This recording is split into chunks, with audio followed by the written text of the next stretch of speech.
Okay, so for this one, we're going to do something a little different. This is not going to have parts to it. I'm just going to quickly run through one very broad overview of this final topic, enduring understandings. This is sort of everything that's left. We're going to talk about where the United States is, what is the future of the United States, as we continue to move forward.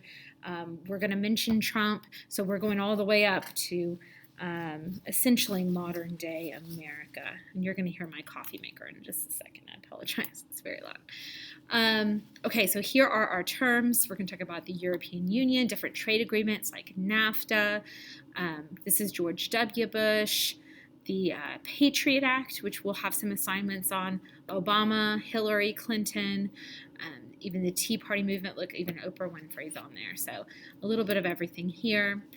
We want to be able to make sure we can understand how the U.S. is affected by emerging economic issues, such as changes in the global economy, that we can explain, there's that coffee maker, how globalization and the rise of the service sector affects the American economy, can understand the productivity enhancements that result from management innovations, understand the global economic challenges facing the U.S., assess the outcome of the 2000 presidential election, explain the goals and achievements of George W. Bush's domestic policy, explain the significance of terrorist attacks on the U.S.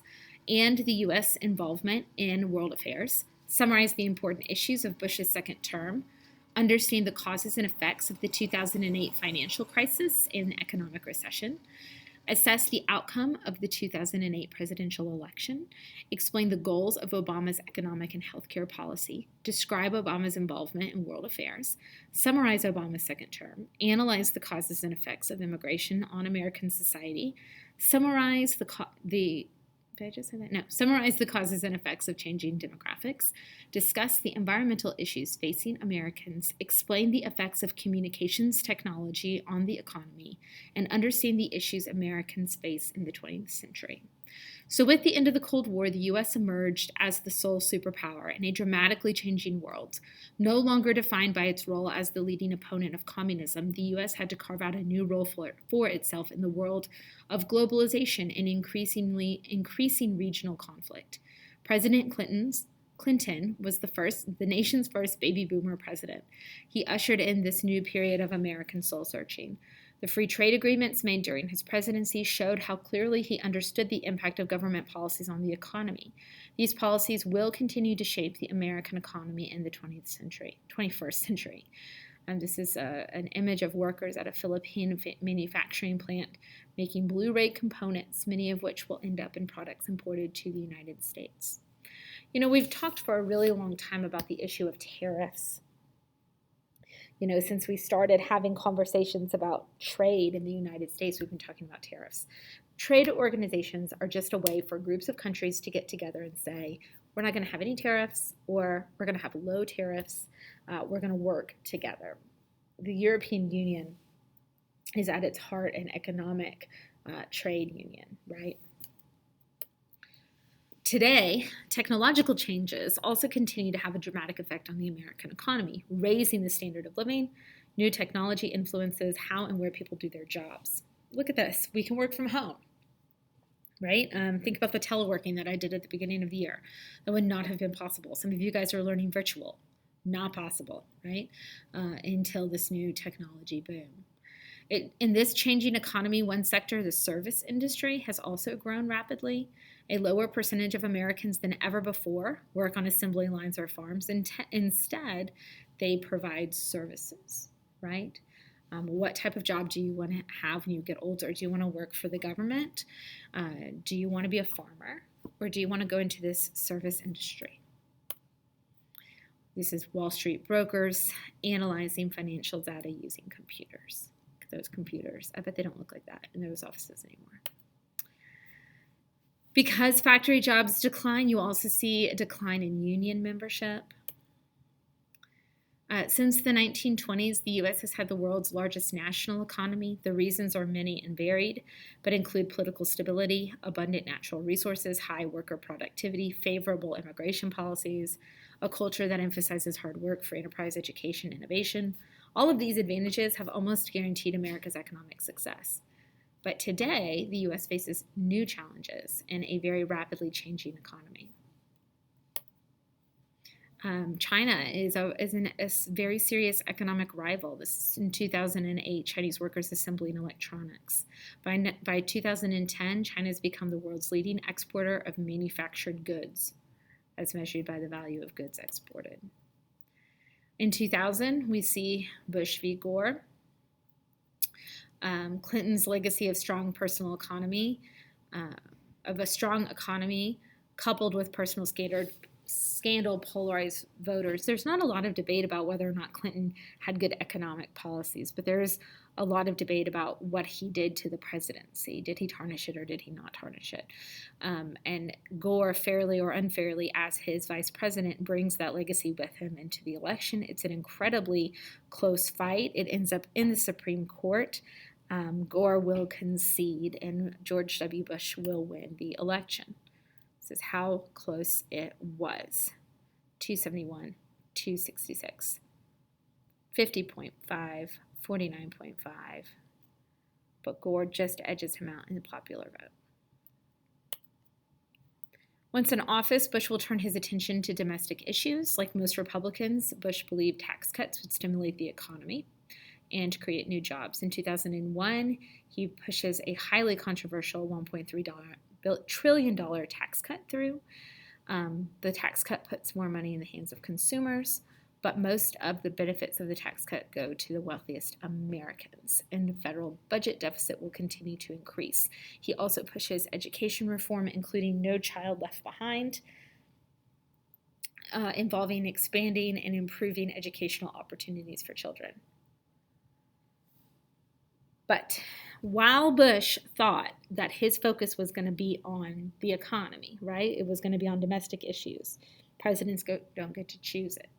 And about 1 year into his presidency, 9/11 happens. As it says, shortly before 9 a.m., September 11, 2001, American Airlines Flight 11 slams into the North Tower of the World Trade Center in New York City. Soon another plane hit the center. Just over an hour after the first crash, it collapses. This is an event I remember watching on TV. We'll have this conversation in the classroom rather than on a video. I remember seeing the second plane hit and watching the buildings collapse, having family members in New York City. A lot of personal stories to tell there, actually, but a really traumatic event. Obviously, for the people who were there, for the country as a whole, it becomes this shared trauma. And I've never seen our nation pulled together in this kind of a way. You know, even people who I knew who couldn't stand George W. Bush were calling him a strong leader. He gives this really incredible speech at the site where he's standing on the debris where firefighters are searching for survivors, and he says, he's speaking to them, and somebody in the crowd says, "We can't hear you." And so he speaks louder, and I will never forget it. He said, "But I can hear you. The whole country hears you, and pretty soon the men who knock down these towers are going to hear from all of us." And it was just one of these profound, American moments where the whole country was like, heck yeah, they're going to hear from us. And, we all hung our American flags, and it was this moment of immense horror and tragedy, but also immense patriotism and coming together. And while I absolutely never, ever in a million years would wish for another event like this, I do wish for the unity. This is an image, September 11th, 2001. So in the aftermath of the attacks, Congress and the American people are willing to give a lot of leeway to the government when it comes to personal freedoms. there is this ongoing conversation about the difficulty of balancing personal freedom with providing for protection against terrorism. Like, I remember specifically those scanners in airports. Is it a violation for people to search you like that? Is it a violation to like walk through? And I remember there were being some people who would opt for a pat down rather than walk through those like x-ray scanners, if you guys know what I'm talking about, when you fly, because they could like see your body. People were horrified. But the Patriot Act is going to give the government really broad powers to surveil Americans. And so all of this is part of the Patriot Act: improved intelligence, increased information sharing, enhanced surveillance procedures. Can we spy on your internet searches? If you place a call to a country that we think is harboring terrorists, can we listen to your conversation? All of this is going to be discussed, and we're actually going to have an activity more specific about the Patriot Act. The Iraq War, so we are going to blame two groups. Number one, the Taliban who trained and sent the terrorists in 9/11, but also that's Afghanistan. So we will be engaging militarily in Afghanistan, but also in Iraq. Feeling that we thought intelligence that pointed to Iraq having weapons of mass destruction. It turned out that that wasn't an accurate intelligence report. But that was the feeling. But as you start to fight terrorism and go to war and protect yourself in these ways, you're spending money, and again, that's not paying down the deficit. So he's reelected in 2004. He wins against the Democratic nominee, John Kerry. He wins pretty comfortably. When you have a president engaged in war, it's really hard to lose unless you're just doing really badly in the war, and the feeling is that you don't want to change commanders midstream. Bush is also going to face an economic disaster with the collapse of the housing bubble. Around 2008. This is the mortgage crisis. That blue line there is showing the foreclosure rate, while the purple line shows the delinquency rate. So people really start to experience trouble in the housing market around 2006. And so this is going to bring us all to the 2008 presidential election, which will see Barack Obama running against Senator John McCain, the Republican. He will choose Sarah Palin as his running mate. We know Obama chooses Joe Biden as his running mate. Obama represents this new hope, remember his campaign slogan, and he paints John McCain as a business as usual Washington type. Before taking office, Obama had developed an economic stimulus package designed to pump money. Remember, he's a Keynesian, so he's priming the pump instead of a supply side guy. It's a $787 billion bill. It's called the American Recovery and Reinvestment Act. We'll go through in 2009. It's a combination of tax cuts, aid to state and local governments, and funds for infrastructure projects. It will work, but it works slowly. In 2009, also, Obama appoints Sonia Sotomayor as the first Latina Supreme Court justice. And also, we're going to see the rise of the Tea Party, which is a further right-wing group of conservatives. You have traditional Republicans, this Tea Party caucus, and Democrats. As the 2012 presidential election approached, the nation's economy remained a major concern. Continued economic worries led to political polarization. I mean, all of this is an understatement, right? You have the Tea Party movement urging Republicans to reduce taxation and the power of federal government. On the left, you have the Occupy Wall Street movement, which is sort of the Democratic equivalent to Tea Parties. The Tea Party movement claiming that democracy is threatened by the accumulation of wealth and power. And they're going to battle it out. We know Obama will win a second term. This is an image of Occupy Wall Street protesters. This is age and ethnicity of voter turnout from 2012. And as the 21st century dawned, American society looks very different from the way it had previously. It also faces different challenges.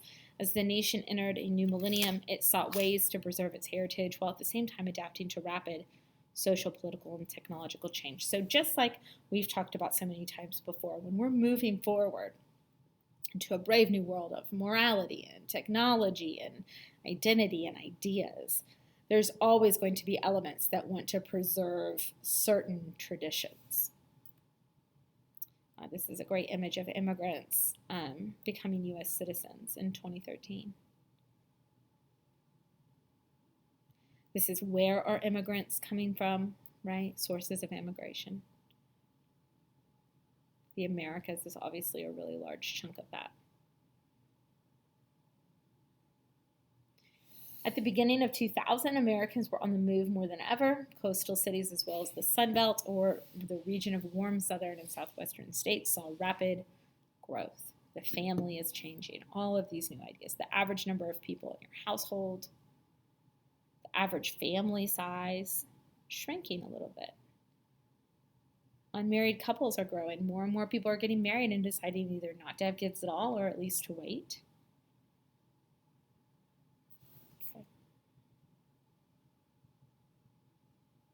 That life expectancy reminds me, 78.7 years. I don't know what our life expectancy is in the United States right now, but I did see recently that COVID has reduced America's life expectancy by 1 full year on average. It's wild.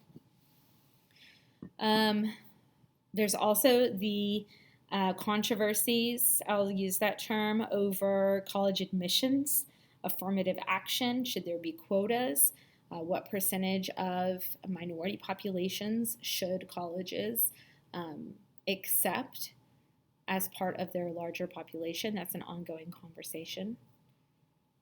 In environment, Obama's environmental or climate change action plan. Wind farms near Palm Springs, California. The U.S. continues to benefit from its free enterprise system as well. It applies to technological innovation in the marketplace. Digital technology in the form of cell phones, laptops, and tablets are all changing things. I'm sure this sounds so silly to you guys. Home shopping websites, you can get things delivered to your door instantaneously. Look at all these guys. They're like, whoa, it's an iPad. The guy in the white shirt is shocked by what he's seeing. He thinks it's super cool. Which brings us to our final slide. The first months of Mr. Trump's presidency are marked by a host of executive orders aimed at rolling back some of the things that we just talked about with Obama: immigration, Supreme Court, attack on regulations, new trade policies, healthcare, and a growing resistance to Mr. Trump, as it says here. The textbook writers had no idea what was about to come. And as we talked about, like, don't you just wonder what this chapter will look like in future history books? So this is just like a big summary of this stuff. I didn't want to get too in the weeds with it. We'll pull out a couple of things, like, for example, the Patriot Act, and do some more close work on it. But otherwise, this is going to wrap up our content videos. Thanks, guys.